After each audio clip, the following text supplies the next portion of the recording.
y la hago administradora, ¿ok? Bueno, perfecto. Bárbaro.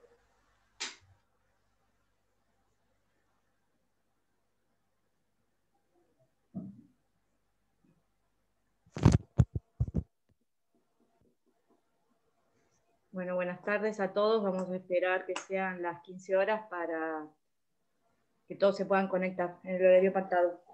Yo soy Florencia Iriarte, bueno, soy ayudante de esta cátedra y les voy a dar hoy la clase de repaso.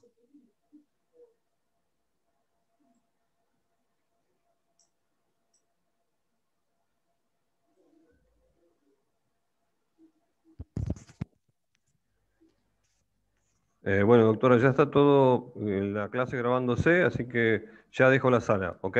Perfecto, gracias. Adiós.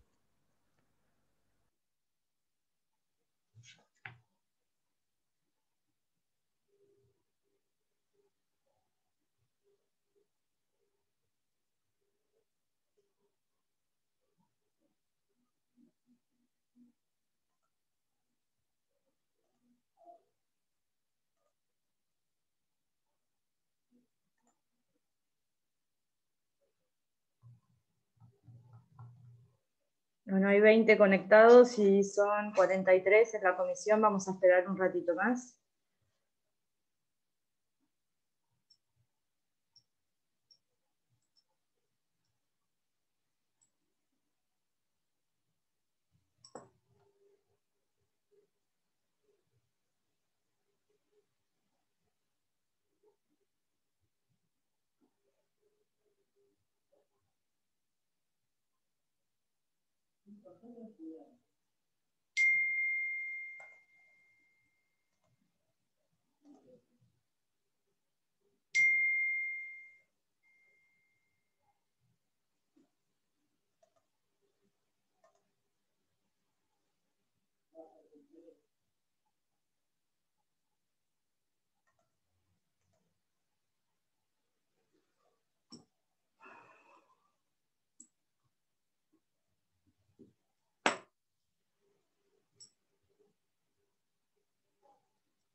Bueno, buenas tardes.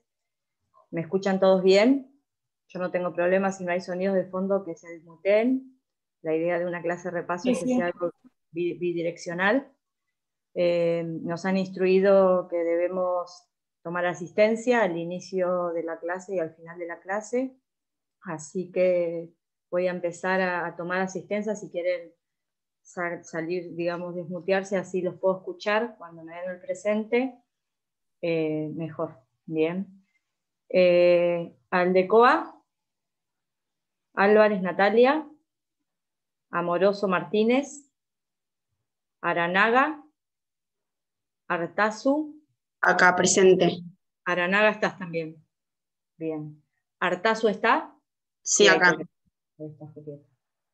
Ávila Mario. Buena hora, Jessica.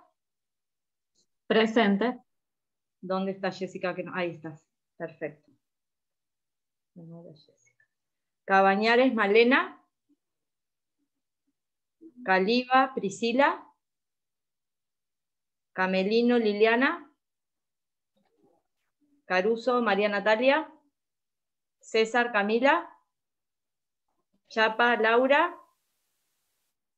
Consorte Julieta. Correa Anabela.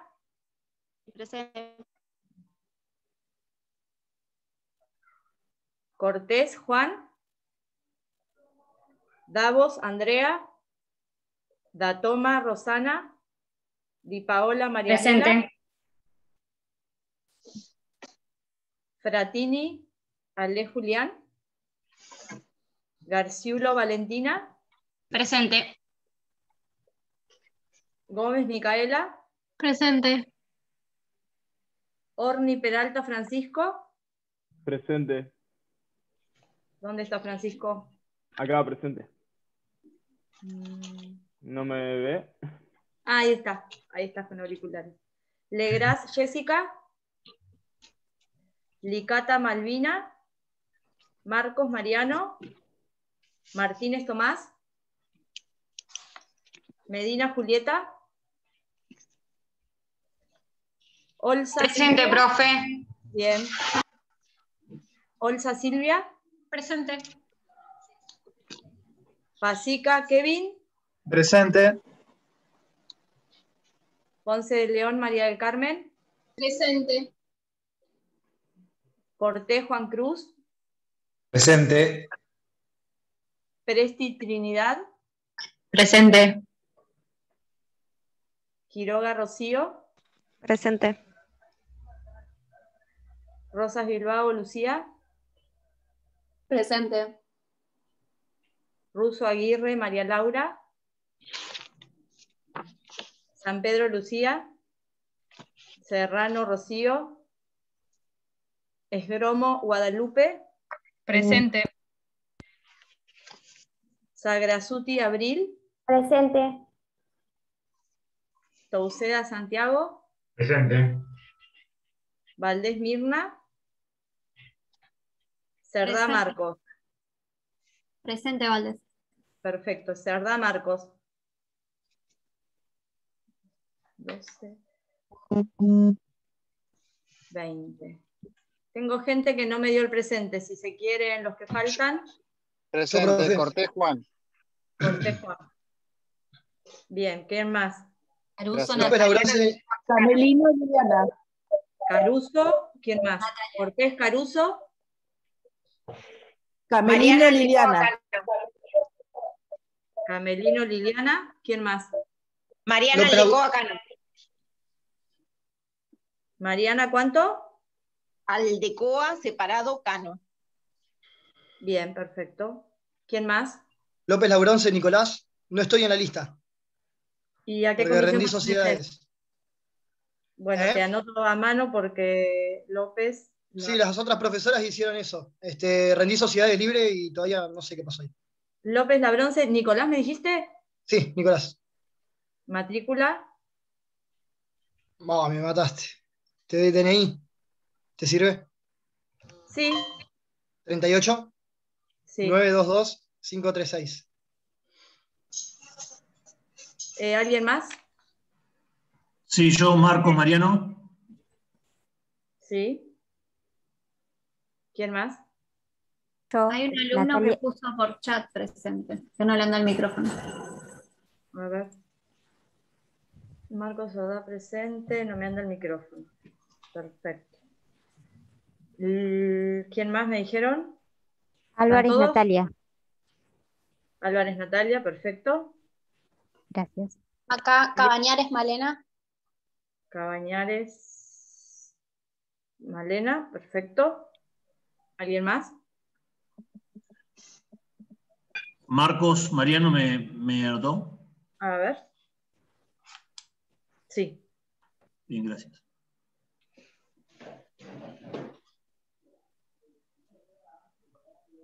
Perfecto, estamos todos. Bueno, yo soy Florencia Iriarte, soy docente ayudante de esta comisión, de esta cátedra, desde prácticamente que me recibí.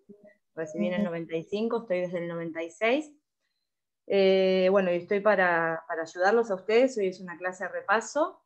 Ya la semana que viene, no la otra, van a tener el miércoles conmigo y vamos a ver verificación. Y hoy tenemos para repasar lo que ustedes, el material que se subió en esta semana, que serían los puntos 3.1 y 3.2, los puntos 4.4, 4.5 y 4.6, y los puntos 6.3 y 6.4. Bien. Yo sé que ayer hubo un problema con la doctora Di Gregorio, con Silvana, con el Zoom, porque la facultad, digamos, como el miércoles había sido feriado, no lo había habilitado. Se supone que esas clases iban a ser subidas, yo no las veo en el campus, pero bueno, eso será subido a la brevedad. Mi idea es un poco contarles lo más relevante de estos temas, contarles algunas cosas para que tengan en cuenta, que tienen que ver, digamos, con toda la transformación que a raíz de del COVID sufrieron los procesos, si bien ya venía una digitalización en los procesos, justamente la bolilla 3.1 empieza hablando del concurso como proceso y como instituto, y ustedes van a encontrarse en la ley con un montón de normas procesales, como pasa con los códigos de procedimiento en este momento, que han quedado totalmente desfasados con la realidad práctica, que tiene que ver con, digamos, la totalidad de los expedientes digitales, la firma digital a partir del token. ¿Me escuchan, chicos? Porque justo está pasando el tren acá por mi casa. Sí, profe.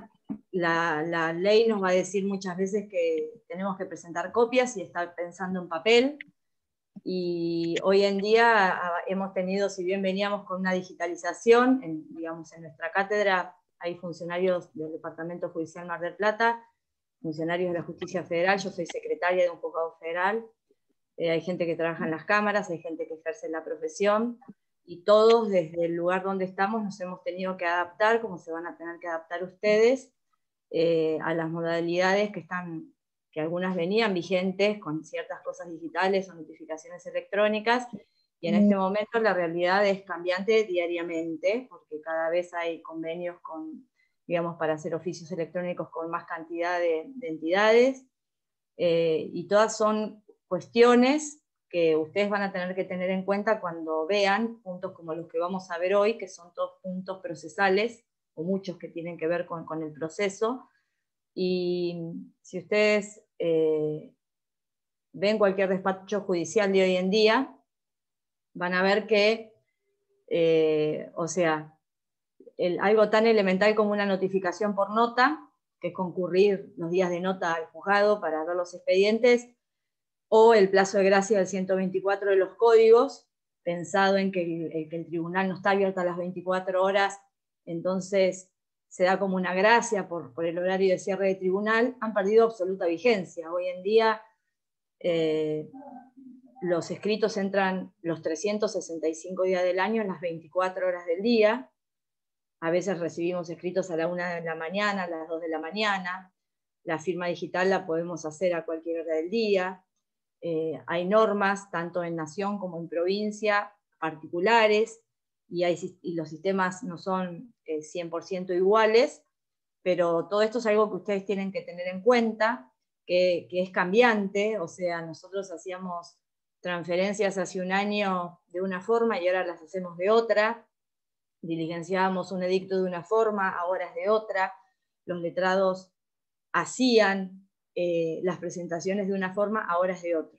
Y estas son cosas que nos cayeron tan de golpe que todavía no hay mucho escrito, que requiere de una reforma de los códigos procesales, digamos, en lo que es el ámbito de la provincia de Buenos Aires. Ustedes tienen una página que es la de la Suprema Corte, que es scba.gov.ar, ahí tienen gestión digital y ahí pueden bajar todos los acuerdos que tienen que ver con el reglamento para presentaciones por medios electrónicos, para notificaciones electrónicos, el registro de domicilios electrónicos, ahí pueden sacar los turnos para concurrir al juzgado.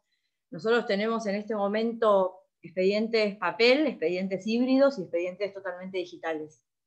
¿A qué le llamamos expedientes híbridos? Expedientes que nacieron papel y de golpe pasaron a ser digitales. Tenemos expedientes totalmente digitales donde tenemos que hacer actos en papel, y tenemos firma hológrafa en vez de firma digital, o sea, tomamos una audiencia y si no es una audiencia que se tome por medios electrónicos, sea Zoom, sea Jitsi, sea el programa específico de lo que es los tribunales de provincia, se va a tomar en carne y hueso y va a haber una constancia en papel, un expediente que no existe en papel. Bien, nosotros a veces, bueno, donde yo estoy en el juzgado federal, hacemos la ciudadanía. Por ejemplo, yo libro oficios a través del DEO, diligenciamiento electrónico de oficios, libro a través del diligenciamiento electrónico de oficios externos, libro oficios en formato digital que envío por mail a unas dependencias y libro otros oficios donde tengo que adjuntar huellas dactiloscópicas que los libro en papel. ¿Qué significa esto? Que hoy en día todas estas cuestiones procesales, bueno, en cada despacho, si ustedes, yo ayer agarré así al azar un concurso abierto este año, y desde abierto en febrero, y de febrero a ahora ya se había modificado la forma de diligenciar los edictos, o sea, los letrados en este momento sin el token, lógicamente no tienen firma, por así decirlo. En provincia se puede firmar un mismo escrito por distintos letrados, en nación no. Van a tener alertas de cada movimiento del expediente, hay notificaciones en el federal, donde yo estoy, las notificaciones se hacen digamos, de IEG a IEG, que sería como del domicilio electrónico constituido, validado de un letrado al otro. Nosotros las podemos hacer por alerta, tildamos un evento y cuando se confirma la firma digital se largan las notificaciones electrónicas. En provincia la notificación tiene un control por parte del juzgado, hay otra forma de presentar mandamientos, a veces se presentan los instrumentos a confronte, los libra el juzgado con la firma digital del funcionario, una traba de una medida cautelar, de un EGB en la presentación de, digamos, consecuencias de la sentencia de apertura, y después el letrado deberá gestionar la inscripción y eventualmente, si tiene o no sellado, pagarlo, y así todas estas cosas nuevas son cosas, una de las primeras aclaraciones cuando empezamos a ver estos temas que a mí me surgieron, que les quiero trasladar. Ustedes son la mayoría más jóvenes que yo, o sea que todo lo que es digital es más fácil, pero bueno, en la página de la Suprema Corte tienen un link de gestión digital donde tienen todo esto, porque ahora ustedes van a estudiar, esta semana vieron demanda de concurso, y dice, bueno, la demanda, la presentación, se debe acompañar al original y 2 copias, habla de legajos de copias por secretaría, los legajos de los acreedores del síndico, y todas esas cosas, ya como la ley las concibió, en la práctica no se dan bien. Las audiencias del sorteo del síndico son a través de teleconferencia, en algunos juzgados el síndico debe ir a aceptar el cargo por secretaría, en otros ya se venía haciendo desde antes con la posibilidad de que el síndico lo aceptara a través de su firma digital, a través de un escrito. Y bueno, y hay un montón de circunstancias en definitiva que si ustedes tienen que concurrir al juzgado tienen que sacar turno en provincia, si no directamente no los atienden, se van a encontrar con los juzgados quizás cerrados. Nosotros en el federal nos manejamos con turnos, pero si no hay un turno dado, digamos, se atiende espontáneamente, porque bueno, la realidad es que hay algunos concursos, también yo ayer hablaba con uno de mis hermanos que es síndico, con los legajos, y me decía, bueno, hay síndicos que pueden pedir que los acreedores cuando vayan a solicitar la verificación temporánea ante sus oficinas, hay síndicos que le piden al juez que los intime a los acreedores a digitalizar la documentación y enviárselos a un mail. Hay síndicos que quizás, si son pocos los acreedores, la digitalicen ella. Y, por ejemplo, ayer me decía mi hermano, bueno, imagínate si tenés un concurso grande con un montón de bancos, con un montón de créditos, con un montón de servicios, y capaz que tenés carpetas gigantes. Bueno, hay toda una cuestión, porque no todo el mundo, o sea, cuando empezó la notificación electrónica por allá, por el 2016, 2017, nosotros en los juzgados nos encontramos que los primeros que resistían la tecnología eran los propios abogados, porque implicaba modificar todas las estructuras de trabajo, digamos, cambiar un paradigma, la agilidad de plazos y de notificaciones, y bueno, y de hecho hay una camada grande de abogados, gente grande, que esto le costó mucho. Ustedes son jóvenes, tienen que aprovechar estas cosas, pero bueno, desde tener un escáner con una capacidad para que escanee algo con poca resolución y que la cantidad de documental que tienen que adjuntar les entre en cada uno de los sistemas, que en provincia son 20 megabytes, en federal son 5.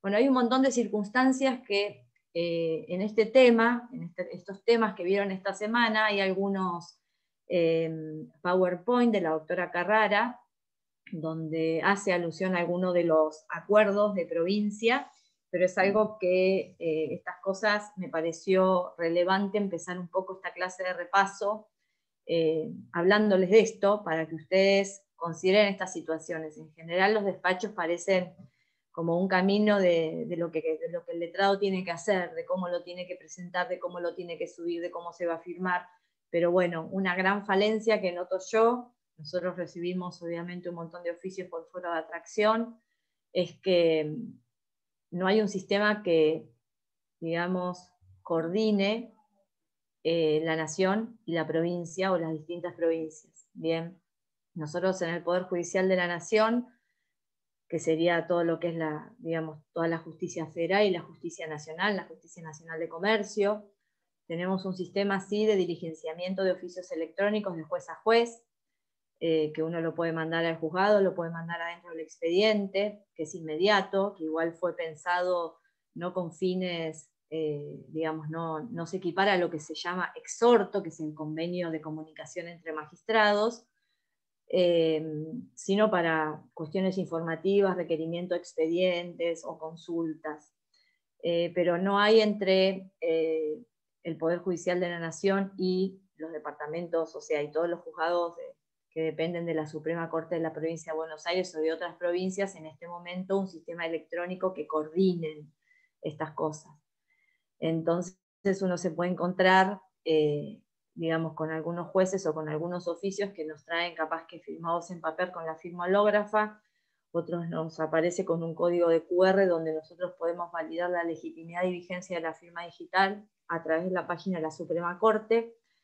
Pero bueno, en definitiva, son todas cosas que hay que tener en cuenta, porque si bien se agilizó bastante todo, cuestiones con la seguridad, con la firma, con el resguardo de los derechos de las personas, la propiedad intelectual, hoy ustedes entran en el Poder Judicial de la Nación, directamente la consulta es hacia terceros, no hay que tener ninguna clave, ustedes entran, consulta de causas, ponen un número cualquiera, un juzgado cualquiera, una carátula, y no solo ven los despachos del juzgado, también los escritos de los abogados, ven la prueba que se haya acompañado. Bueno, en la provincia la mesa de entradas virtual es un poco más restrictiva, bien, porque hay que tener un usuario y una contraseña, pero aunque uno no integre o no participe de ese proceso, en cuestiones civiles, comerciales y laborales, tiene acceso. Así que es una aclaración que les quería hacer en relación a esto. Mi idea ahora, al margen de todas las preguntas que ustedes tengan, era un poco recalcar o mostrarles el hilo conductor de esta semana, que lo tiene, si bien son 3 bolillas distintas las que vieron, todas tienen una relación, y la importancia de la relación que tienen justamente es lo relevante o lo que ustedes tienen que tener en cuenta. Lógicamente, nosotros normalmente tardamos 1 hora y media en dar 1 o 2 puntos, o sea que desarrollar 7 puntos es imposible, por eso mi idea es simplemente recalcar lo relevante, lo que tienen que tener en cuenta, y después escuchar las preguntas o las dudas que ustedes tengan. Y después de eso, si queda tiempo, yo siempre en todas mis clases, yo tengo una costumbre, bueno, la idea era, este cuatrimestre pensábamos que íbamos a poder volver presencial, pero bueno, no nos han permitido volver a dar clases presencial, solamente para los exámenes. Yo siempre, nosotros en nuestro cronograma, cuando damos clases diarias, yo tengo la costumbre siempre de una clase para otra,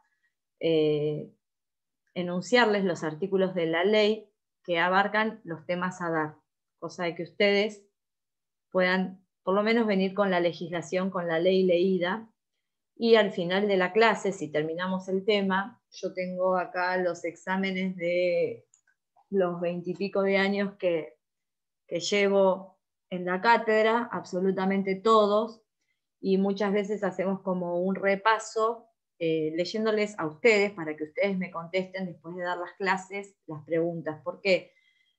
Porque también es lógico que ustedes se vayan acostumbrando a la forma que se evalúa, aun cuando este cuatrimestre todavía no tengo muy en claro cómo va a ser. Bien. ¿Quieren hacerme alguna pregunta antes? Los quiero escuchar un poco. Perdón, doctora, yo Sí. entré tarde, era para dar el presente. Bien. Rodríguez Santiago. Sí, ahí te miro. Espera que encuentro la lista. Acá. Yo también, doctora, le avisé que justo que estaba por dar el presente se me cortó, por eso no puedo poner la cámara, se me va la señal. Soy Legras Jessica. Yo también, profe, ahí justo le escribí en el chat. Espera que lo tengo ya. A ver. Caliba Priscila, Julieta Consorte, Rodríguez, no te tengo en la Santiago. lista. No te Rodríguez tengo. Santiago, ¿no? No. Ah, qué raro. No, en todas las demás me han nombrado. Las otras clases. ¿En la comisión 01? Sí, sí, sí. No estás. Te anoto. Bueno. Yo le gracias, Jessica. Ah, porque debe ser porque rendí yo sociedades en marzo y no me llegaron a pasar capaz en el listado nuevo. Puede Me iban a ser. anotar. Sí. Ok. Puede ser. Dame por favor tu matrícula, Santiago. No la sé ahora, a ver. No la tengo acá anotada. La tengo que ¿El buscar. documento lo Sí. sabés? Decime. 40 794 544. ¿Alguien más? Sí, yo. Russo María Laura. Bien. Gracias. Bueno. Yo, Legras Jessica. Ya te anoté, Jessica.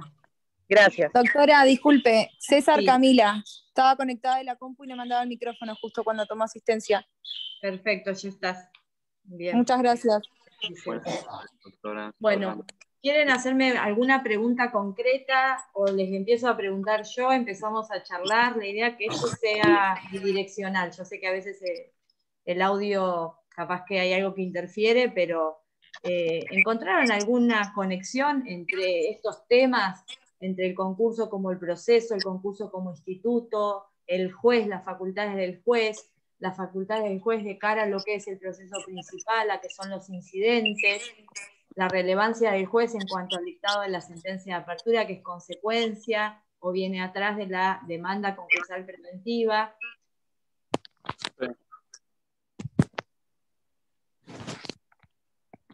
¿Nada? ¿Nadie relacionó ningún tema? Cuando hablamos del juez del concurso en relación a otro tipo de juez, o sea, juez con otra competencia, ¿ustedes qué lo ven? Digamos, con más poderes, con más facultades. Que tienen más facultades que el otro juez. Bien, exactamente. ¿Por qué es eso? Bueno, porque justamente cada legislación, de acuerdo a que tenga un cariz más privatista o más publicista, justamente determina la fuerza que tiene el juez en la dirección del proceso.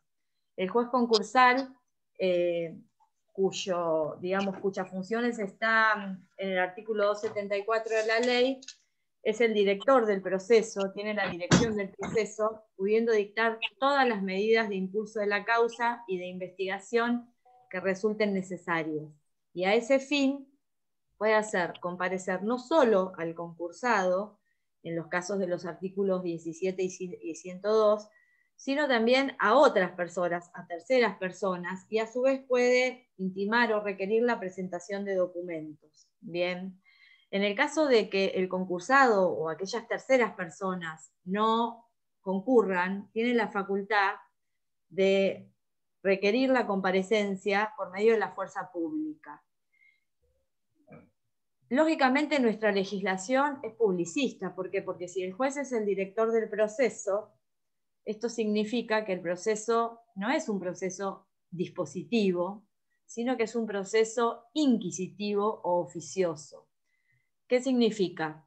Que el juez, conjuntamente con el órgano del concurso, que es el síndico, cuyas funciones surgen del artículo 275, que establece, compete al síndico efectuar las peticiones necesarias para la más rápida tramitación de la causa, la averiguación de la situación patrimonial del concursado, los hechos que pudieran haber incidido en ella y la determinación de los responsables.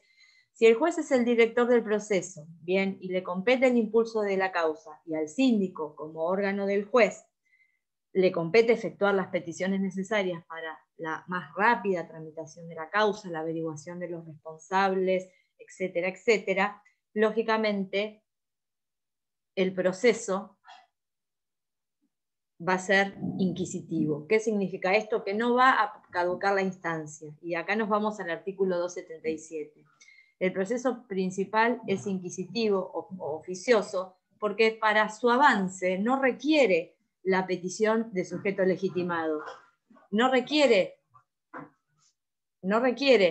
que el concursado le haga una petición. O sea, el proceso se va a ordenar a partir de qué acto esencial que le dará origen justamente de la sentencia de apertura del concurso preventivo, que es un acto que va a tener que dictar el juez, lógicamente, y a diferencia de otro tipo de procesos que concluyen con el dictado de la sentencia, acá el concurso preventivo se inicia como tal con el dictado de la sentencia. O sea, no tenemos proceso concursal hasta que no tengamos sentencia de apertura del concurso o sentencia de quiebra.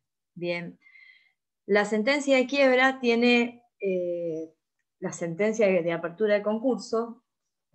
Bien, yo salto de un punto a otro, pero todos están relacionados de alguna forma. Justamente es una sentencia instituyente del proceso concursal, constituye la relación jurídica procesal, a su vez declara acreditados los presupuestos del concurso. Ustedes saben que tenemos dos presupuestos, el objetivo, que ¿cuál es? Les pregunto. ¿Cuál es el presupuesto? Estado de cesación de pagos. El estado de cesación de pagos. ¿Qué es el estado de cesación de pagos? Les pregunto, ¿qué es el estado de cesación de pagos? Dijimos que es el presupuesto objetivo. Es un estado de desbalance en el patrimonio que genera que el pasivo no pueda ser solventado de manera con normalidad, o sea, al momento, en el tiempo y en la cantidad que está obligado. Bien. Más o menos. Es un estado, bien. De insuficiencia patrimonial que no le permite Exactamente, hacer es un las estado obligaciones general, ordinarias general. General y permanente, bien. Complejo, que se exterioriza a través de hechos reveladores, pero es un estado, no son hechos la cesación de pagos, que demuestran que el deudor se encuentra imposibilitado de cumplir regularmente sus obligaciones, cualquiera sea el carácter y las causas que la originan. Entonces es un estado, no es un hecho, pero es estado general y permanente del patrimonio, que es un estado complejo, se exterioriza a través de hechos que exteriorizan, en definitiva, esos hechos demuestran que ese deudor se encuentra imposibilitado de cumplir regularmente las obligaciones legalmente convenidas. ¿Por qué hablamos del proceso del concurso como proceso y del concurso como instituto? Porque si bien a partir de la década del 70 nuestra legislación se reconoció la autonomía del derecho concursal, nuestra ley es una ley procesal y es una ley de fondo sustancial. Bien, por eso hablamos del concurso como proceso y del concurso como instituto. Como proceso tiene notas características. ¿Cuáles son las notas características del concurso? A ver si alguien recuerda.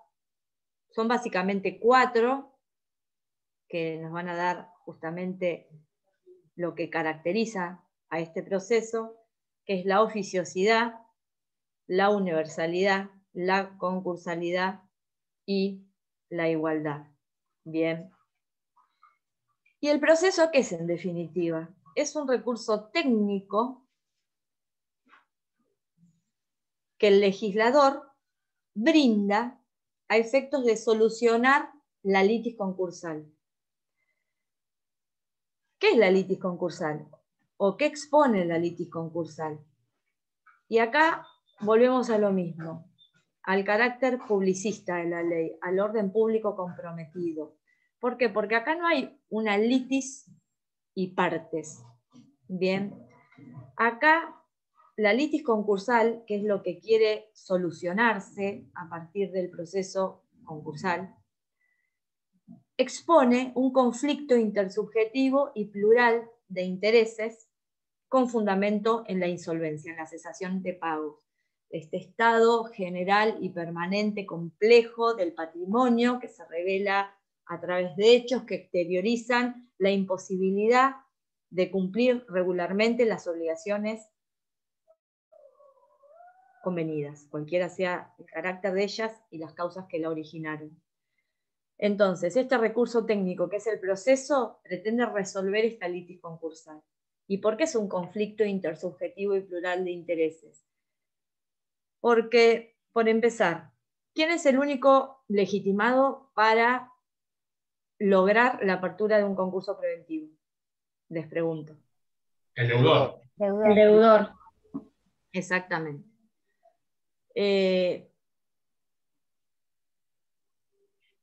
En una quiebra, sí podemos tener un pedido de quiebra por acreedor o también podemos tener un pedido de quiebra por el propio deudor. Pero aún en el caso de pedido de quiebra contra el propio deudor, acá no se está pidiendo la condena del contrario. Bien. Acá lo que se está solicitando es la apertura de un proceso cuya Disculpe, publicidad... doctora. Sí. Disculpe. Usted preguntó recién quién es el legitimado para iniciar el proceso. Hay que separar primero quién es el que está legitimado y quién es el sujeto concursal, que son dos cosas Sí, distintas. exactamente. Sí, sí, sí. Porque en realidad el que está legitimado puede ser un representante, el padre de un menor, puede ser otra persona, y lo que usted preguntó en realidad es otra cosa, en realidad, ¿no? O preguntó eso. Yo en realidad me refería, digamos, Al no al sujeto sujeto concursable. legitimado, sino al sujeto concursable. Exactamente. A lo que voy un poco es que sea en un concurso o sea en una quiebra, porque hablamos de un conflicto intersubjetivo y plural de intereses, y no solamente un interés individual del concursado y sus acreedores, porque en definitiva esta litis concursal que se sostiene o que se fundamenta en el estado de cesación de pagos o en la insolvencia es factible de afectar mucho más allá de los sujetos directamente involucrados en el proceso. Bien, ¿a qué me refiero? Nosotros tenemos una comunidad, tenemos una empresa, una persona jurídica, una persona humana que se concursa. Esa persona tiene trabajadores, si está organizada en forma expresa, va a tener trabajadores, va a tener proveedores, va a tener usuarios o consumidores, va a pagar impuestos municipales, nacionales, provinciales, va a tener otras empresas que dependen de lo que ella produzca para sus ciclos productivos. Esos trabajadores van a tener sindicatos, obras sociales.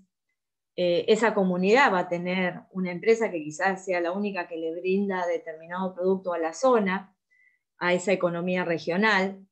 Entonces, lógicamente que es un conflicto intersubjetivo y plural de intereses, porque en un concurso, digamos, justamente esta cesación de pagos puede llegar a afectar a un sinnúmero indeterminado de personas.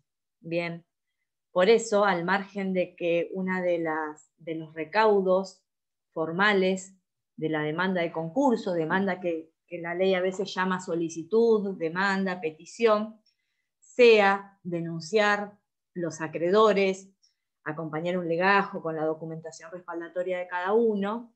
Al margen de eso, justamente por estos efectos, por este orden público comprometido, por todo lo que implica la litis concursal y la cesación de pagos, la apertura del concurso preventivo se va a publicitar, y acá hay que separar lo que es notificar de publicitar a través de edictos. ¿Por qué? Porque en definitiva los destinatarios de esta publicidad edictal son indeterminados.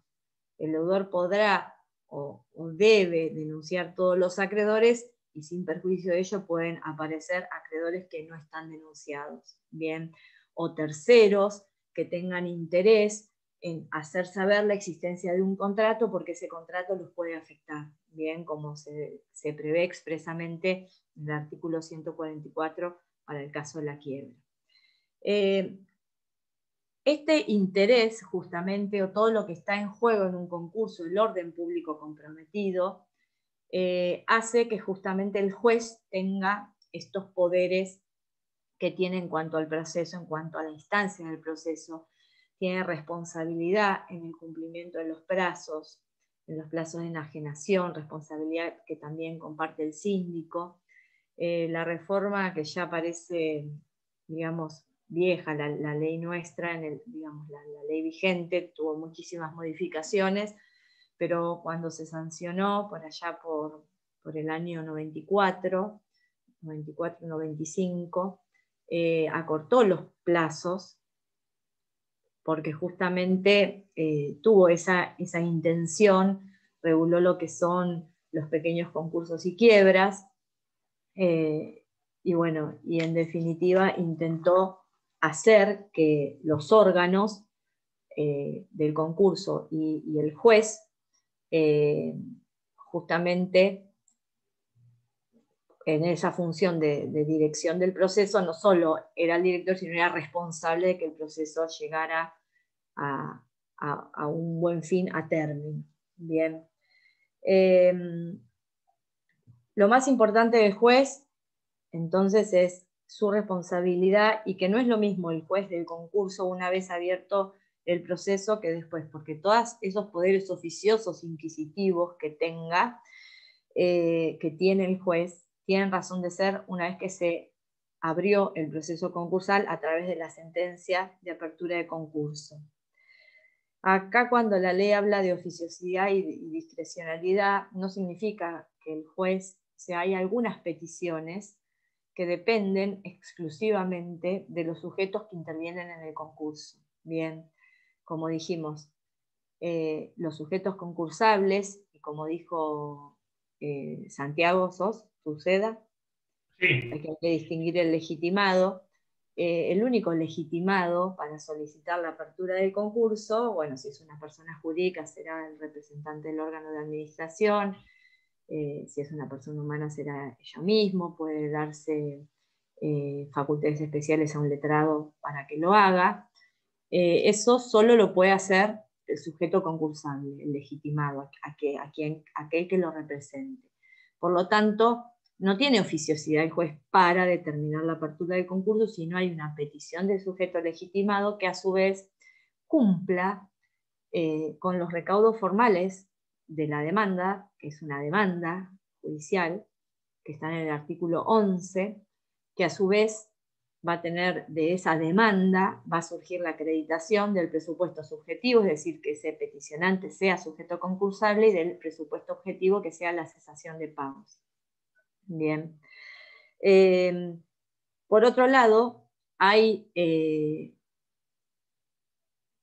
si bien la sentencia tiene contenidos instructorios, cautelares y ordenatorios, y ya cuando se dicta, el juez va a establecer, además de identificar desde ya al sujeto concursable con los datos que posea, CUIL, CUIT, inscripciones tipo social, toda la mayor información que tenga, y va a ordenar la audiencia de sorteo del síndico, va a establecer las fechas entre que estime que va a culminar la publicación de dictos para solicitar la verificación temporánea ante la sindicatura, va a fijar las fechas de presentación del informe individual y del informe general.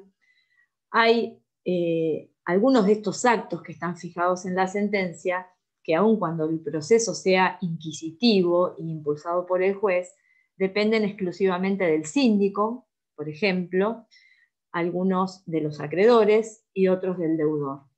¿Y a qué me refiero con esto? Si bien es un recurso técnico del legislador para solucionar la litis concursal, este proceso, este concurso preventivo, si no hay petición de sujeto legitimado, que es el deudor, no puede haber apertura, y si nosotros lo abrimos y durante el periodo de verificación no hay una pretensión incorporativa de aquellos pretensos acreedores para que sea reconocida su calidad de tal dentro del proceso, el proceso va a culminar por inexistencia de acreedores. Y si nosotros en el periodo de exclusividad no tenemos un deudor que haga una propuesta de acuerdo preventivo, se va a frustrar el concurso y se declarará la quiebra, porque todo pedido de concurso es un pedido eventual de quiebra. Bien.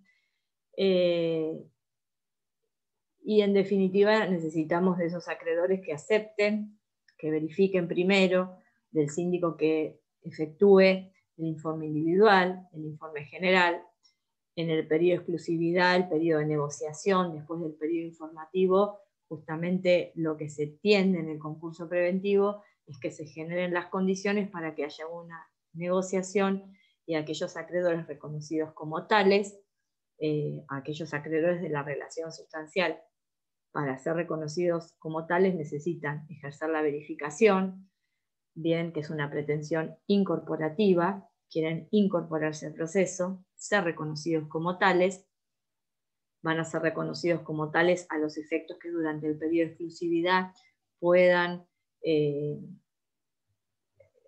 ser receptores de la oferta, de la propuesta de acuerdo, necesitan una declaración verificatoria o de admisibilidad.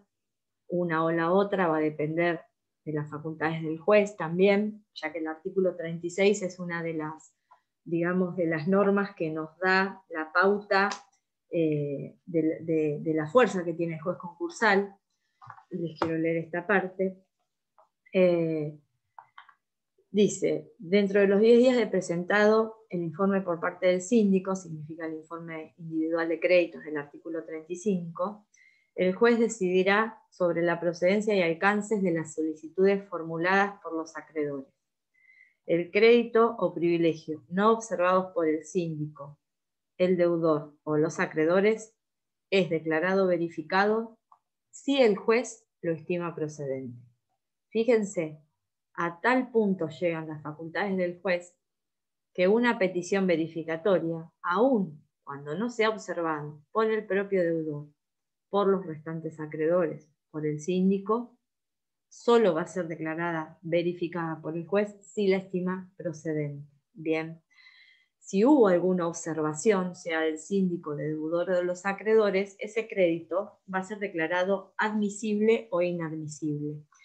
A partir de esta declaración de admisibilidad, si otro acreedor o el propio deudor quiere excluir, quiere que, digamos, si transcurre el plazo de 20 días sin que se interponga un incidente de revisión con fines excluyentes, esa declaración de admisibilidad va a pasar a tener carácter de verificatoria salvo dolo, bien, y por el contrario, una declaración de inadmisibilidad puede interponerse en su contra un incidente de revisión para lograr, en definitiva, el reconocimiento de verificado. En ambos casos, cuando la ley habla salvo dolo, está hablando de la acción del artículo 38, que también es una acción excluyente, bien, que lo que quiere hacer esa acción es una acción ordinaria, sería un juicio de incidente en la clasificación de los incidentes, es tirar abajo la cosa juzgada verificatoria, siempre sustentada en el fraude. Tenemos proceso inquisitivo, que no significa entonces que no existan peticiones que requieran indefectiblemente la decisión de deudor, de acreedores o de síndico. Eso hace que la instancia no perima. Ese proceso inquisitivo, el orden público involucrado, lo que importa la litis concursal, lo que importa la cesación de pagos, nos da en definitiva los poderes, las facultades del juez. Bien, que es el director entonces del proceso, que puede citar al concursado, citar a terceros, hacerlos traer por la fuerza pública, puede requerir documentación del concursado, puede requerir documentación de terceros, etcétera, etcétera, etcétera. Y justamente por ese orden público involucrado, la sentencia de apertura del concurso también posee, digamos, contenidos ordenatorios, como decía yo, instructorios y cautelares, que básicamente tiene que ver con disponer la inhibición general de bienes del concursado, la inscripción en los registros pertinentes y también la inscripción en el Registro Nacional de Concursos, que son otra de los desfasajes de la ley creada en el 95 y que no tiene funcionamiento aún en nuestro país. O sea que el Registro Nacional de Concursos funciona en este momento a nivel provincial y en la propia sentencia de apertura el juez va a disponer el envío electrónico de una planilla donde ahí se va a tomar nota del concurso que se está iniciando o no. Con relación a la petición de concurso preventivo, al artículo 11,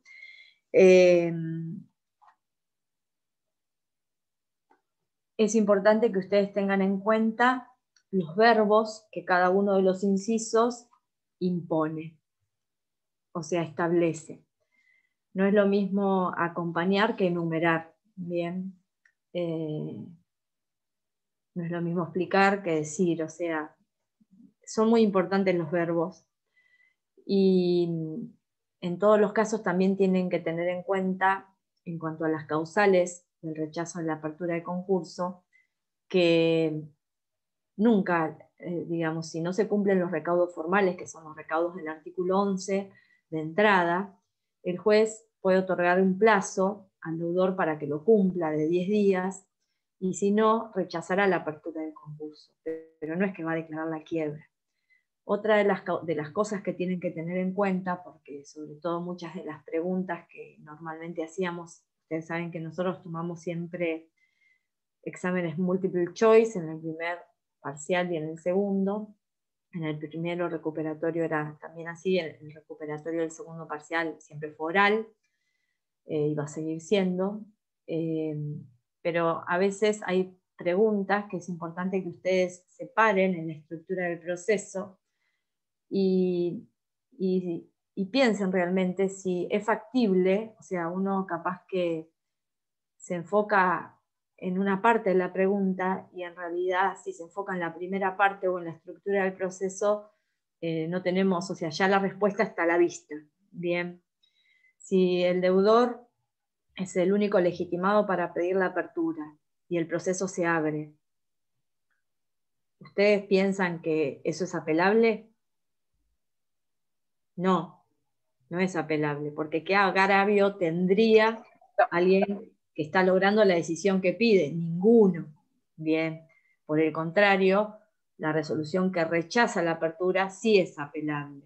Bien, entonces tenemos solicitud o demanda, 10 días para el cumplimiento de los requisitos, sea que los pueda pedir el deudor para cumplimentarlos, o sea que el juez, el deudor presente. Yo ayer, por ejemplo, agarré el juzgado 16, que es uno más nuevo, puse concurso preventivo, busqué algo 2021 y abrí.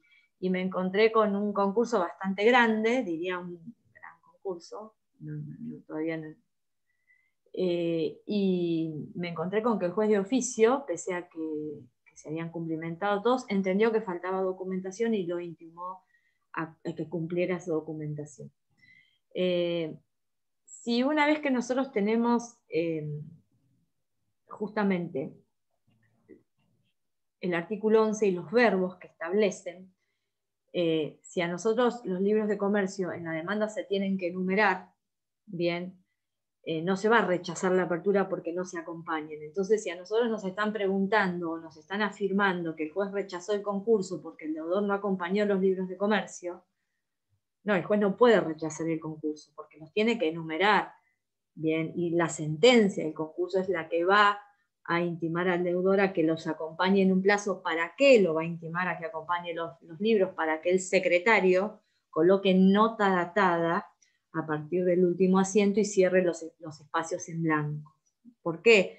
Porque acá está en juego, digamos, el patrimonio de la persona, y como el pedido de concurso implica un pedido eventual de quiebra, el hecho de explicar las causas de la cesación de pagos y la época tiene relevancia particularmente para el caso de que ese proceso devenga en una quiebra.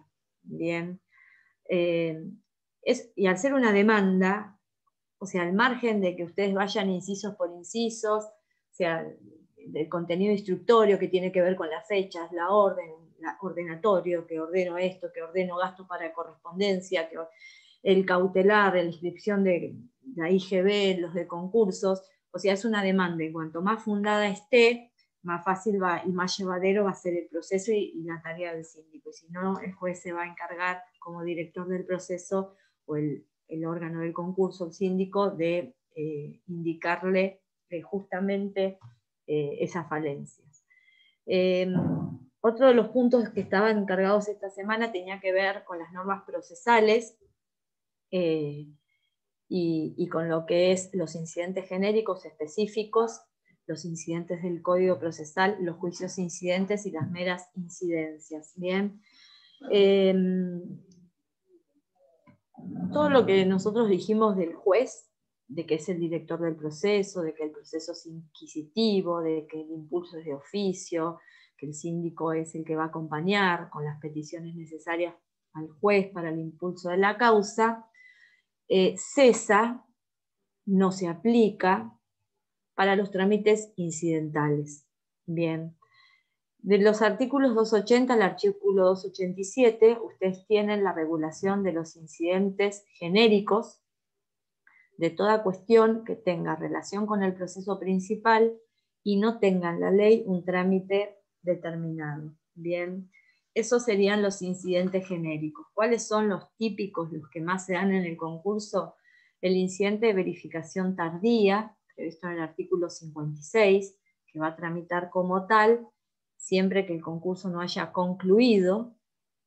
Cuando concluye el concurso, cuando se homologa el acuerdo y se establecen las medidas tendientes a la ejecución de ese acuerdo y se da por concluida la intervención del síndico.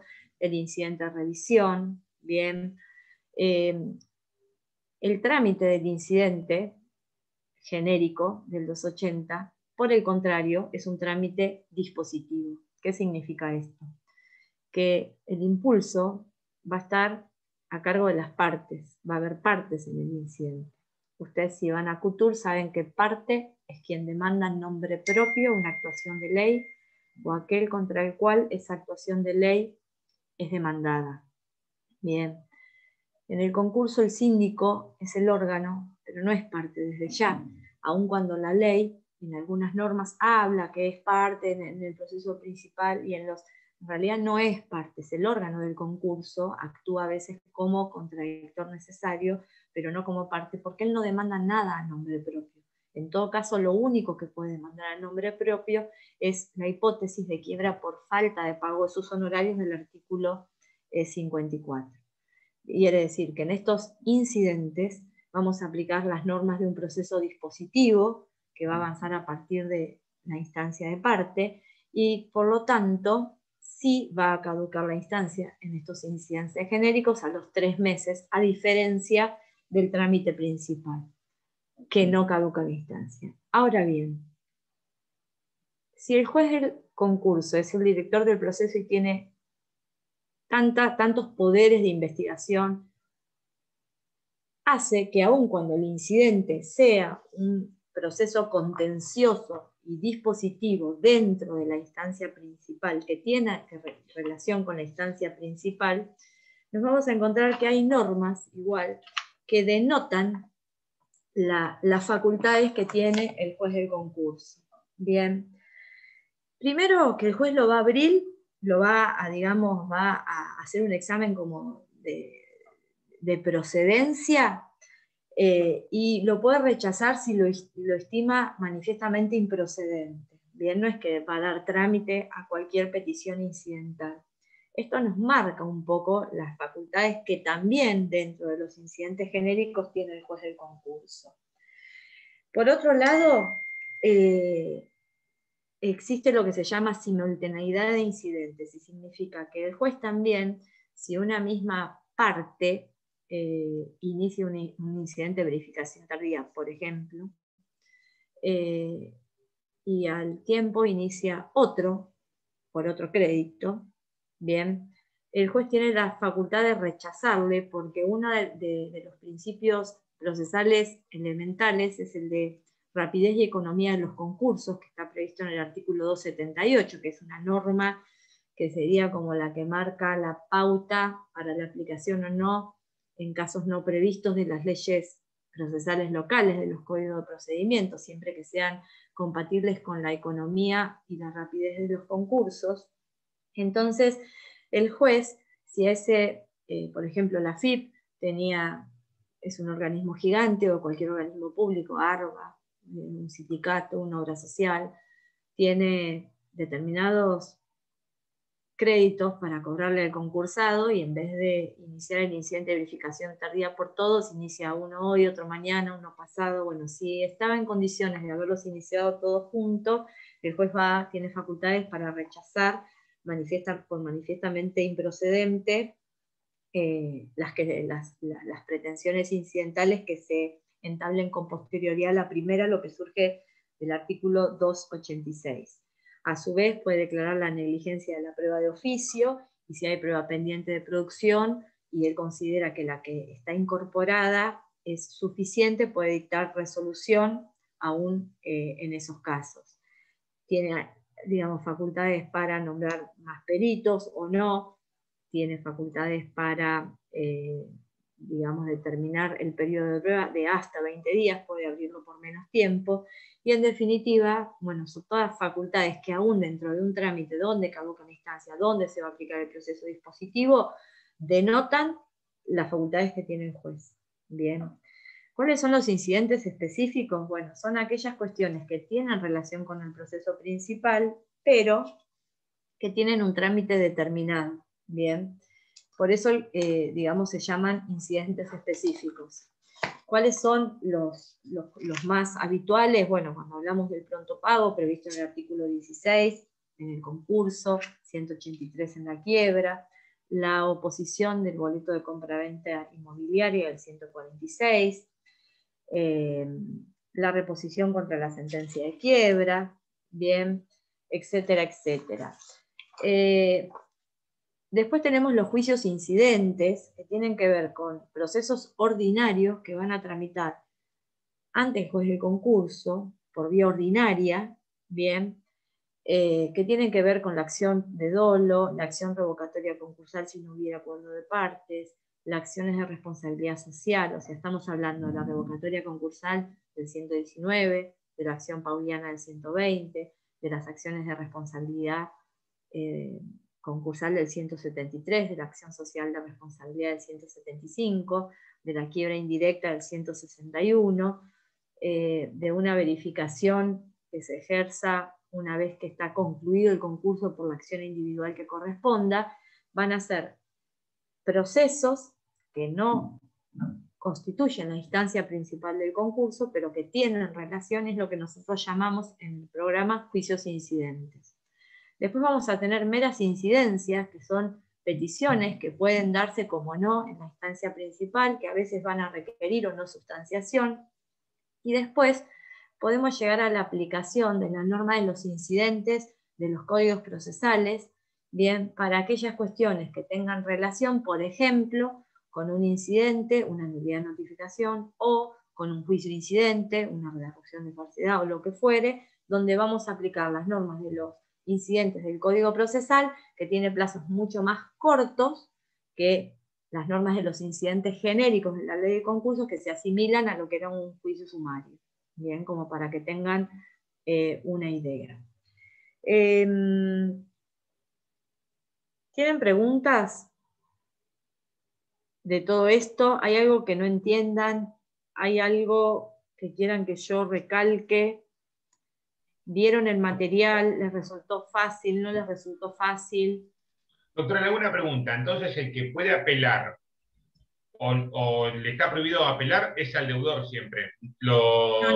A ver, una de las normas procesales de la ley surgen del artículo 273. La regla es la inapelabilidad, pero justamente yo cuando les hice ese comentario de la inexistencia de agravio, es porque sí puede apelar el rechazo, porque ahí hay un agravio, pero no puede apelar la apertura. Primero, ¿por qué? Porque la regla por el artículo 273 es la inapelabilidad de las resoluciones. Esa es la regla general. El 273 dice que, salvo disposición expresa en contraria, se aplican los siguientes principios procesales. Todos los términos son perentorios y se consideran de 5 días en caso de que no haya fijado uno especial.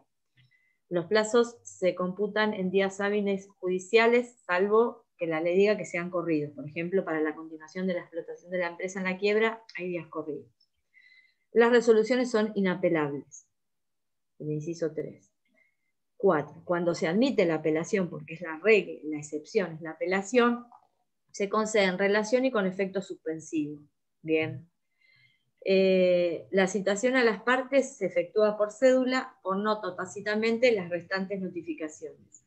El domicilio constituido subsiste hasta que se constituya otro, por resolución firme quede concluido el concurso. Después, bueno, otra de las normas dice que no se debe remitir el expediente del concurso a ningún juzgado distinto de su tramitación, y que todas las transcripciones y anotaciones registrales y de otro carácter imprescindibles para la protección de la integridad del patrimonio deben ser efectuadas sin el previo pago de los aranceles correspondientes, sin perjuicio de que esos aranceles van a revestir la categoría del 240, es decir, de gastos del concurso, de gastos de conservación y justicia. Bien. Sí, perdón, pero mi pregunta es, ¿qué pasa si o sea, antes de dictar la sentencia, el de juez, apertura, sí. la sentencia de apertura, entiendo que primero se van a publicar los edictos?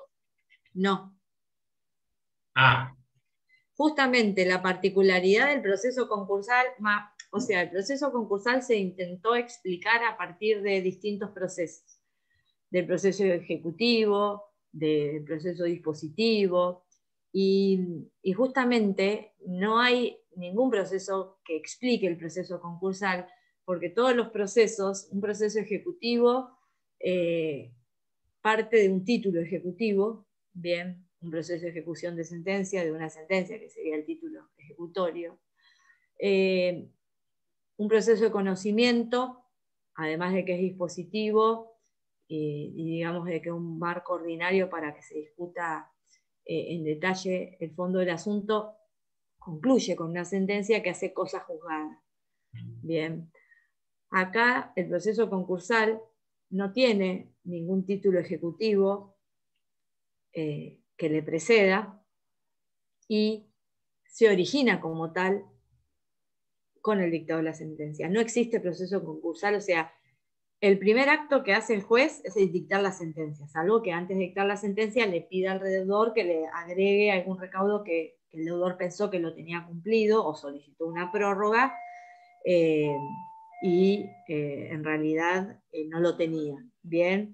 Claro, sí, perdón, porque a mí yo la parte que no entendía era que el deudor, o sea, perdón, el acreedor no se puede oponer si el juez no advierte que es incompetente, si no cumple los requisitos del artículo 11. No, He visto que se abre un concurso y una posterior quiebra de una cooperativa de vivienda en un juzgado civil cuando tendría que ir por otro lado, ¿no? No sé, por la justicia federal o... No, la justicia federal no interviene en concursos. El artículo 3 de la ley establece que siempre va a entender la justicia ordinaria. Bien, la justicia federal no entiende en concursos y una cooperativa es un sujeto concursable, entonces... Ahora, sí, hace bastante. Hace años ya. Sí. Así que no, justamente el juez abre el concurso, dispone un contenido instructorio que es fijar la audiencia para sorteo del síndico. El síndico debe aceptar el cargo. Una vez que lo acepta, estamos en condiciones de confeccionar el edicto, porque el edicto tiene que, digamos, establecer quién es el síndico, en qué horario y qué días y hasta cuándo se van a recibir las solicitudes de verificación de créditos. Ahí van a ir los acreedores, recién ahí son pretensos acreedores, van a ejercer su acción incorporativa para ser reconocidos dentro del proceso como acreedores, van a entregar las solicitudes al síndico, el síndico va a efectuar tareas de investigación en relación a esos créditos, cada acreedor va a invocar el crédito, el monto y el privilegio. El síndico, si el deudor lo denunció, va a tener un legajo, o antes era, digamos, ahora va a ser un archivo con la documentación respaldatoria. El síndico va a tomar nota en ese legajo de todas las tareas de investigación que realice. Después va a haber un periodo de observación de créditos previsto en el artículo 34, que se dice que es la máxima expresión de la concursalidad. ¿Qué es la concursalidad? Bueno, el artículo 125 establece que justamente declarada la quiebra, pero es algo que se aplica también al concurso, todos los acreedores quedan sometidos a las disposiciones de esta ley y deben ejercer, solo pueden ejercer los derechos sobre los bienes desapoderados en la forma prevista en la misma. Esta concursalidad, la máxima expresión de concursalidad significa que cuando en el periodo de verificación temporánea, cuando termina, el síndico va a poner a disposición de otros acreedores que vengan a controlar justamente aquellas restantes solicitudes. Pero ese acreedor, primero que puede observar, o sea, tiene legitimación para observar los créditos, no es que puede apelar o discutir o algo que tenga que ver con la sentencia de apertura que ya está, ya se dictó. Bien, eventualmente, si el deudor no cumple con algunas cargas, no publica dictos, no abona los gastos de correspondencia, no acompaña los libros, etcétera, etcétera, se lo podrá tener por desistido en definitiva del concurso, pero no significa que ya se vaya a rechazar o se vaya. Después, si el proceso no avanza como tal y en el periodo de exclusividad digamos, no se logra un acuerdo, se podrá decretar la quiebra indirecta, pero el acreedor no tiene nada que hacer con el proceso ya abierto. ¿Alguna otra pregunta, chicos? Yo le quería hacer una consulta respecto del artículo 4. Sí, no es un tema de esta semana el artículo 4. No, pero ¿se la puedo hacer igual o no? Sí, pero no es un tema que maneje muy a fondo. La que maneja más a fondo ese tema es la doctora Cereijido. Ustedes tuvieron, creo que la clase de consulta la semana pasada con ella. Sí, pero yo, bueno, no había leído el tema hasta ahí. Claro, si querés, si yo te puedo ayudar, te contesto, pero no es un tema ni que haya leído recientemente, o sea, lo que hay que tener en cuenta es la posibilidad de los deudores domiciliados en el extranjero que tienen bienes en el país que pueden solicitar la apertura de su concurso, y una de las excepciones al presupuesto objetivo tiene que ver con el artículo 4, como con el 160, el 66 y el 68. A mí lo que no me queda claro es en el párrafo en el párrafo tercero hace referencia a que tiene que verificar la reciprocidad. Mi pregunta es, ¿lo tiene que verificar en caso solamente de que fuera un acreedor común, no que pertenezca al concurso que está abierto en el extranjero? A ver, te leo el tercer párrafo.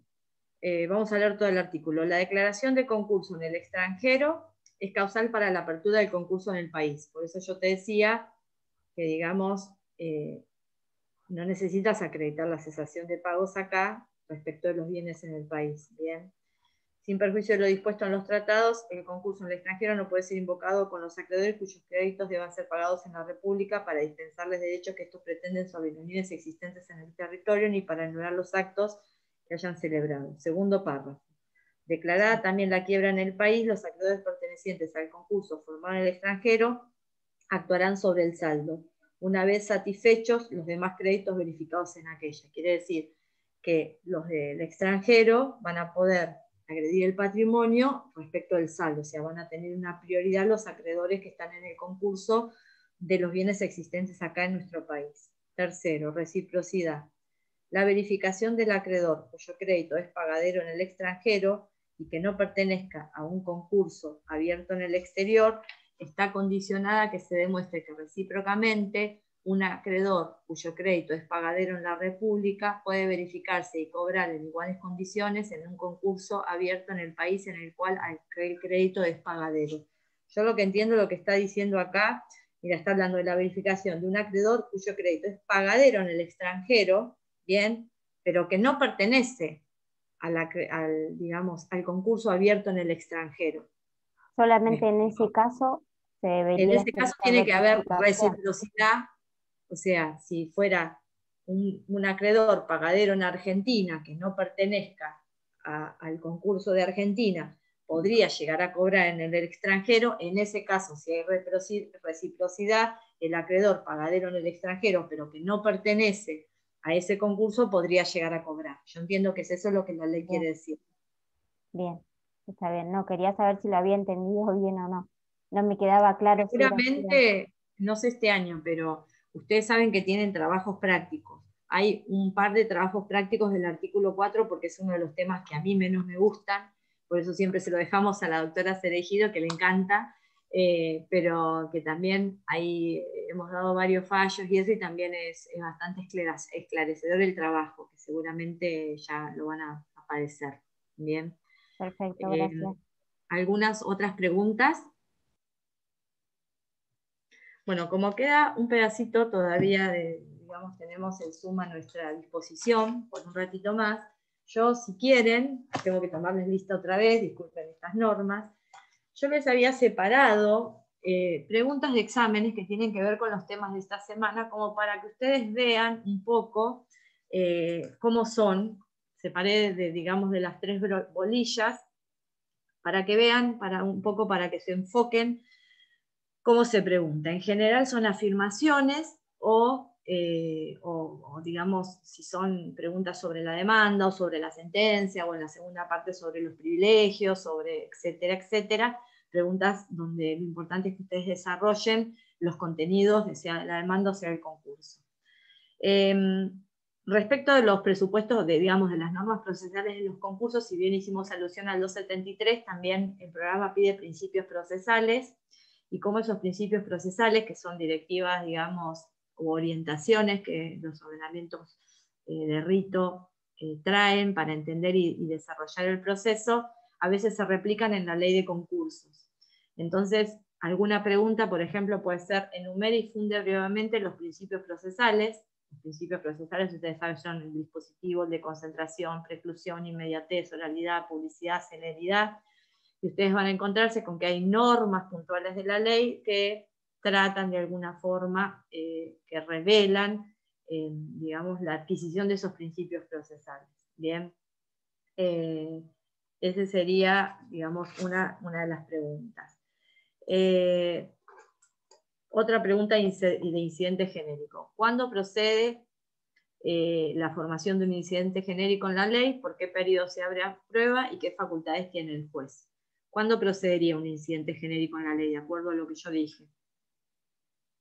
Cuando estemos discutiendo una cuestión que tenga que con el proceso principal. Una cuestión que tenga relación con el proceso principal y no tenga un trámite determinado. ¿Estamos de acuerdo? En ese caso se va a formar un incidente genérico. ¿Hasta cuándo se puede abrir a prueba? Dijimos de hasta 20 días. No significa que va a ser 20 días. Pueden ser 5, 10, 15 o 20. ¿Y qué facultades tiene el juez? Todo lo que nosotros dijimos. Rechazarlo si es manifiestamente improcedente. Declarar la negligencia de la prueba de oficio. Dejar prueba pendiente y resolverlo. Lo de la simultaneidad de incidentes. En los incidentes es importante que tengan en cuenta que solamente va a ser apelable la resolución que lo rechaza in limine o la resolución que le pone fin. Y si hubiera alguna medida de prueba que se deniega, va a poder replantearse en oportunidad de apelar el incidente, la resolución que le pone fin. Bien. Si bien la regla es la notificación por nota en un incidente, como estamos en un proceso dispositivo y como hay partes, cuando estamos hablando de partes, la citación es por cédula, entonces ahí vamos a tener otro de los principios procesales del 273, pero adaptado a un proceso dispositivo, y nos va a modificar la regla de que es la nota o la notificación ministerio legis por la notificación por cédula. ¿Por qué decimos estado de cesación de pagos y contraponemos ese concepto al simple hecho? Indique los hechos por los cuales se puede revelar el estado de cesación de pagos. Todas las preguntas con la cesación de pagos, chicos, tienen que ver con esto, que es un estado general y permanente de un patrimonio, no es un simple hecho, aun cuando se revela o se exterioriza por hechos. ¿Cuáles son los hechos reveladores del estado general y permanente del patrimonio que denota la insuficiencia, la imposibilidad de cumplir por medios normales regularmente las obligaciones legalmente convenidas? Bueno, están en el artículo 79. Bien.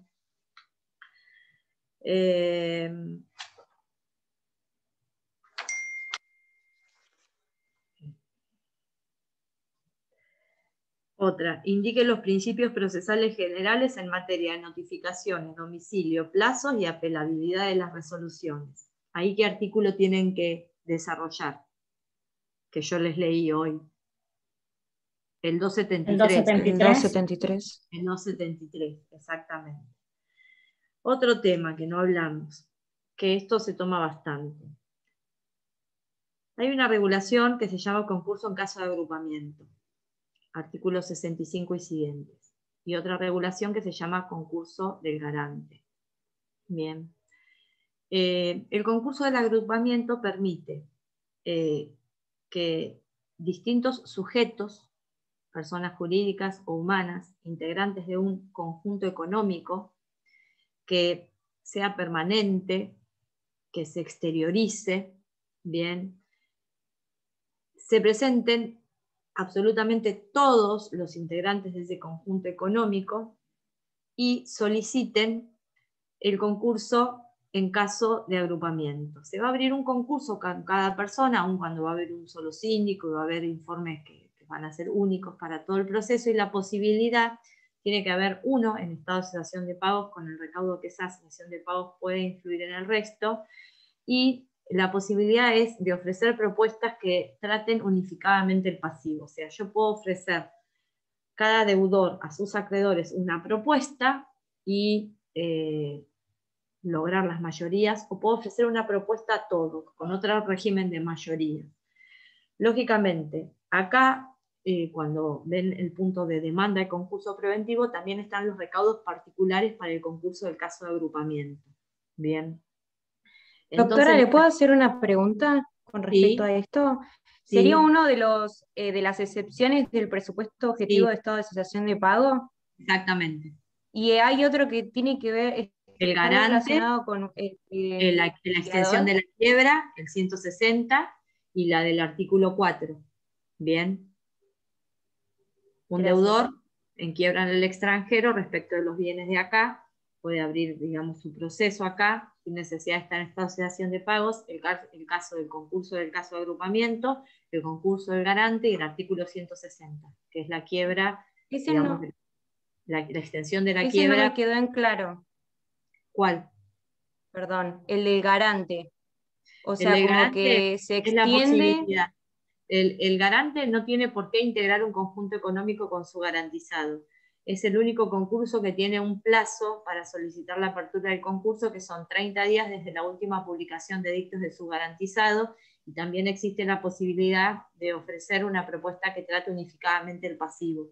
Bien. Gracias, doctora. Bueno, los requisitos particulares deben ser: los integrantes de ese conjunto económico deben ser todos sujetos concursables, se deben presentar todos en forma simultánea, demostrando la existencia del conjunto económico, la exteriorización y su permanencia. Deberá demostrarse que uno está en cesación de pagos y que eso puede afectar a los restantes, y deberá darse cumplimiento a los artículos 11 y 12. ¿Cuáles son las medidas de coordinación del proceso? Sindicatura única, que puede ser singular o plural, fijación de idénticas fechas en todos los procesos, presentación de un informe general complementado por un estado de activos y pasivos consolidado del grupo, posibilidad de impugnación y observaciones de los periodos de verificación entre todos los acreedores de los distintos procesos. Bien, esa es otra de las cosas que se suele preguntar. El concurso como proceso presenta caracteres propios y especiales. Esta es otra pregunta. Fundamente y explique someramente cada uno. ¿Cuáles son las notas características del proceso concursal que yo hablé de 4? ¿Recuerdan? La universalidad, bien.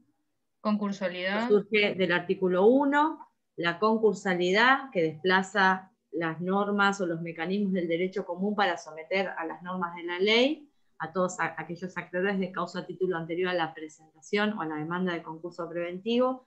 La igualdad, que en lo procesal es pleno, no en lo sustancial, en virtud de los privilegios o la posibilidad que tiene el acreedor de clasificar a sus acreedores. Y la publicidad, que tiene que ver con, digamos, esa publicación edictal, los efectos erga omnes, etcétera, etcétera. El incidente de remisión es un incidente genérico, dice, funde y precise las etapas del incidente genérico. Bueno, acá nos está pidiendo un poco que describamos cuáles son los plazos, cuáles son las etapas, los periodos de prueba, etcétera, etcétera. Otra, enumeres incidentes específicos señalando en qué consiste su especificidad. Bien, ¿se acuerdan que habíamos, así meramente enunciativa, habíamos hablado del incidente de la fecha de fijación de la fecha inicial de cesación de pagos, el pronto pago, la oposición del boleto de compraventa, etc. Bien, esto, digamos, en la parte de incidentes lo tienen bien detallado. Bueno, otro de los caracteres del proceso concursal. Dice, ¿existen juicios e incidentes concursales característicos del concurso preventivo? Si responde afirmativamente, enumérelos. Si considera que es falsa, fundamente. Bueno, y acá ustedes tienen justamente que hablar de los juicios e incidentes. Bien, la acción de dolo, la revocatoria concursal, la verificación tardía una vez concluido el concurso por la acción individual que corresponda, prevista en el artículo 56, etc. Otra de incidentes. La única resolución apelable en los incidentes genéricos es la sentencia definitiva. Bien, ¿se acuerdan que yo le había dicho que las cuestiones de prueba son recurribles como si fuera con un efecto diferido que se pueden replantear? Bueno, esto tienen que tener en cuenta cuando contesten estas cosas. Después sobre el estado de... Sí. Perdón, me tengo que ir hasta la facultad por el tema de, porque tengo que cursar en la facultad y no llego. Ya son y 23, yo sigo solamente hasta y media porque es el horario de la cátedra, porque a mí me parece que esta parte está buena. Yo te pongo bromo para que te pongo que estás al final. Yo después igual, como está grabada, después que la suben a YouTube, escucho la última parte, porque si no, no llego para cursar la otra, porque tengo que irme a otra facultad. Perfecto, listo, Guadalupe, Dale. Nos vemos. Gracias, profe. Chao. Chicos, ¿a ustedes les sirve esto que yo les hago con las preguntas? Sí. ¿Les sirve? Sí. Bien. Sí. Lo importante es que ustedes vean en dónde hay que poner el foco, porque no es capcioso lo que se pregunta, tiene que ver con el hilo conductor del sistema, con la lógica del sistema, con las facultades del juez, en lo que hay que recalcar, o sea, son las cosas que realmente ustedes tienen que entender. A mí no me interesa que me transcriban, o sea, uno en un proceso se tiene que poder ubicar, bien, tiene que poder entender en qué estado está, en función del estado en que está, la posibilidad que tienen los distintos legitimados y en qué parte de la ley me voy a ubicar y voy a encontrar la solución. Bien. Estas preguntas, aunque a veces parecen capciosas, en realidad lo que hacen es eso, es pararnos en el proceso, permitir que lo entendamos y el día de mañana poder que nosotros como ustedes como abogados puedan defender en definitiva los intereses que vayan a representar. Bien. Bueno, conceptualice el estado de cesación de pagos como presupuestos de los concursos y enumere los caracteres que lo hacen relevante a fin. Dijimos que era una situación objetiva, generalizada y permanente del patrimonio que se revela impotente e incapacitado para atender regularmente las obligaciones convenidas, cualquiera sea la causa y el carácter de esas obligaciones. ¿Quedó claro? Bien, perfecto.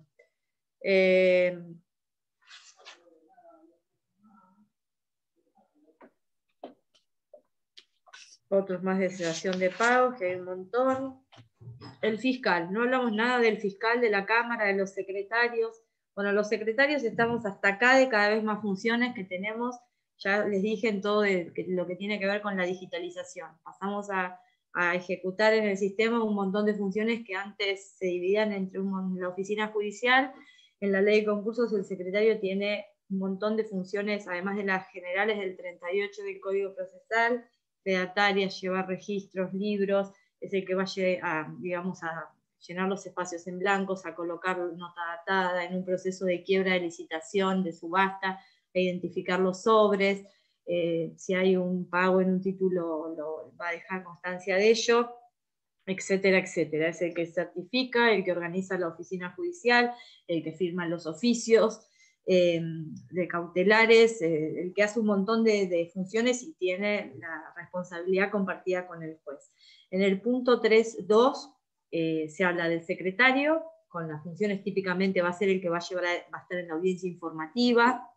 Bien, se habla del fiscal, que tiene limitadas excepciones, básicamente el fiscal de Cámara está previsto en el artículo 276, que va a actuar en la quiebra en aquellos recursos en los que sea parte el síndico relativos a la impugnación del acuerdo. Tanto el fiscal de primera instancia como el de segundo puede actuar en cualquier cuestión de competencia y a su vez el agente fiscal o fiscal de primera instancia, si en un proceso de quiebra tuvieran que hacerse diligencias en extraña jurisdicción y no existen gastos para que el síndico o un representante del síndico los cubra, se puede encomendar al agente fiscal. Eso surge el artículo 258. La Cámara de Apelaciones tiene funciones administrativas y jurisdiccionales. Cuando hablamos de funciones administrativas, hablamos de lo que se llama la superintendencia de las cámaras. Las cámaras de apelaciones, además, digamos, son aquellas que hacen actos administrativos en el Poder Judicial relativos al nombramiento de personal, a un sumario, a una sanción, y en lo que a nosotros nos concierne en el proceso preventivo es la encargada de organizar la inscripción de síndicos, enajenadores y evaluadores. Esas son las funciones administrativas de la Cámara. Las funciones jurisdiccionales tienen que ver cuando se habilita, como excepción a la regla de inapelabilidad del 273, un recurso de apelación.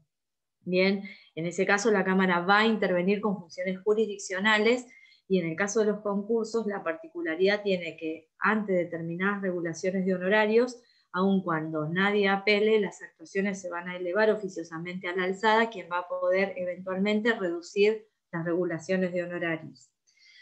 Hablando de regulaciones de honorarios, ustedes saben que en octubre del 2017 se sancionó una nueva ley de honorarios en la provincia y también en el Fuero Federal, donde yo estoy. Bien, tenemos creo que es la 14467, esperen porque eso incluso en un PowerPoint, acá, en un PowerPoint está equivocado el número de la ley que identificaron, es la 14967, fíjense que en un PowerPoint está identificado como 17967. Hay normas que tienen relación con el concurso preventivo. En el artículo 265 de la ley tenemos las normas sobre regulación de honorarios. En el 287 tenemos una específica para los incidentes, pero en la nueva ley de honorarios, en el artículo 36, tenemos situaciones que antes no estaban reguladas, donde se establece cómo van a ser las regulaciones de honorarios en trámites que tienen relación con el concurso preventivo para que ustedes vean. Bien, eso derogó la ley anterior, que era la 8904, en el federal donde yo estoy, teníamos la 21839, a partir de enero del 2018 tenemos la 20423, digamos ahora les dan como más fuerza a los abogados en cuanto a las regulaciones son muy superiores. También establece que es un crédito alimentario, embargable solo en lo que exceda el salario mínimo vital y móvil y con el límite del 20%. En el federal nosotros tenemos el UMA y en la provincia tienen el IUS, que son valores similares y que son parámetros para que las regulaciones no queden desactualizadas por la terrible inflación y desvalorización de la moneda que nosotros tenemos. Por eso se marca, y eso tanto el IUS como el UMA tiene que ver con el aumento de los sueldos de la gente del Poder Judicial. Pero bueno, eso es importante que también ustedes lo tengan en cuenta. La ley va a ser aplicable no retroactivamente, sino de acuerdo a la etapa del proceso y digamos, va por etapas. O sea que la Cámara tiene una actividad jurisdiccional implícita, que en determinados casos se van a elevar los autos a la alzada, quien puede reducir las regulaciones, aunque no haya un sujeto que así lo haya pedido. Bueno, requisitos procesales. Enumere y explique los caracteres del proceso concursal, ya dijimos. El juez asume en el proceso un rol trascendental, precise cuál es ese rol y cuáles son sus potestades conforme al mismo. ¿Qué artículos cuando hablamos de juez tienen que tener en claro? El 274 y el 36. Bien, son esenciales, junto con el 275 del síndico, justo con el 277 de que no caduca la instancia, nos dan un poco los poderes del juez. Bien. Enuncie los poderes oficiosos del juez en un incidente genérico. Acuérdense que dijimos que aunque dentro de un trámite contencioso dispositivo como es un incidente, el juez va a tener facultades oficiosas. Bien, que ya hicimos ya hicimos alusión a eso. Después, bueno, funciones administrativas de las cámaras, ya hablamos, más de cesación de pagos, más de caracteres del proceso concursal, las facultades del Ministerio Fiscal, todas son más o menos siempre las mismas preguntas: estado de cesación de pagos, funciones jurisdiccionales y administrativas de la Cámara. No me quiero pasar de la Profe, sí. Profe, te interrumpo un segundito, me tengo que ir porque estoy justísima con la hora. Te pido disculpas, Mariana de Coacano me llamo. Decime el apellido, para que ahora tengo que encontrar. Aldecoa Cano. Aldecoa Cano, pero la primera de la lista. Bueno, y los últimos 2 puntos, las preguntas que tienen que ver con... listo, Mariana. Adiós. Tienen que ver con la sentencia y la demanda. Por ejemplo, es lo que yo les decía, tienen que tener en cuenta que muchas veces las preguntas pueden hacer que ustedes confundan lo que es el instituto del desistimiento, el desistimiento sanción, que lo van a ver en el artículo 30-31, con el rechazo de la demanda, que las causales están en el artículo 13. Y esto tiene que ver con los verbos, ¿bien? O sea, ¿cuál es un recaudo formal? Enumerar el libro, ese es el recaudo formal, no acompañarlo. Yo lo enumero, cumplo el recaudo formal, voy a tener la sentencia de apertura. Si después, teniendo la sentencia de apertura, yo, cuando un contenido ordenatorio me ordena traer los libros al juzgado, no la traigo, ya la demanda está abierta, no se rechazó la apertura, pero ese concurso se va a tener por desistido, y si hubiere pedido de quiebra pendientes no va a poder abrirse un nuevo concurso. Entonces, a no confundir las causales de rechazo con las causales de desistimiento de un concurso ya abierto. Bien, muchas preguntas tienen que ver con eso. El juez rechazó el concurso preventivo porque con la demanda no se acompañaron los legajos de los acreedores pese a tratarse de un pequeño concurso. Esto es verdadero, está bien que lo haya rechazado, porque siempre se deben acompañar los legajos de acreedores. Pero una cosa es acompañar el legajo de acreedor y otra cosa es acompañar el libro de comercio. Entonces es muy importante, no es que me tengo que acordar, ahí dice algo de los libros, dice algo de los legajos, dice algo de los registros, no. Los verbos son sumamente importantes en el caso de estos temas. La resolución que admite el concurso es irradero. La ley regula la apelación cuando se rechaza la demanda de concurso. Este caso queda regido por la inapelabilidad genérica. Y aún si fuera apelable, no habría agravio, por lo tanto tampoco procedería la apelación. Bueno, apelación en los incidentes. Acá, una de las preguntas que yo les decía, ¿el juez rechaza la demanda de concurso porque el deudor omite hacer el depósito de gastos de correspondencia? Funde y distinga. Falso. No debe confundirse rechazo con desistimiento. Este es un caso de desistimiento y no de rechazo. Una diferencia es que la resolución que rechaza es apelable, no así la que lo tiene por desistido, salvo un caso de gravedad institucional. Otra cosa con el concurso del garante, que hoy alguien no entendía. Si bien es una sola norma la del concurso del garante, y nos remiten lo pertinente a los casos del concurso del agrotapamiento, el garante no tiene por qué integrar con su garantizado un conjunto económico. Bien, eso lo tienen que tener bien en claro. Acá hay una pregunta que, por ejemplo, dice, el concurso del garante no es viable cuando no comprende a todos los miembros del conjunto económico. Bien, y fíjense que acá haya o no haya agrupamiento, o sea que la respuesta está a la luz de lo que decíamos. Bueno,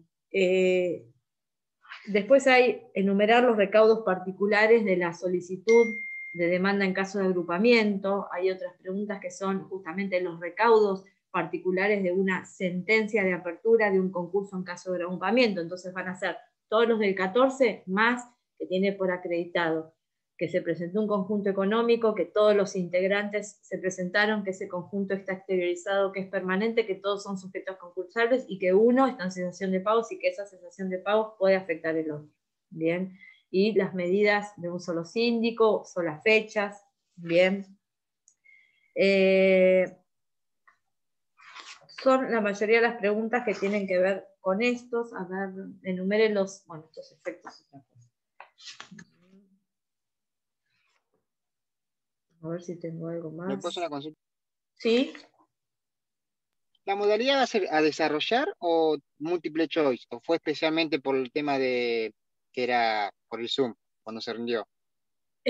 Nosotros el año pasado tomamos con una plataforma de la facultad, que era un multiple choice, que se habilitaban 30 segundos para las respuestas. Lo rendí, por eso le decía. Bueno, sí, eso fue el año pasado.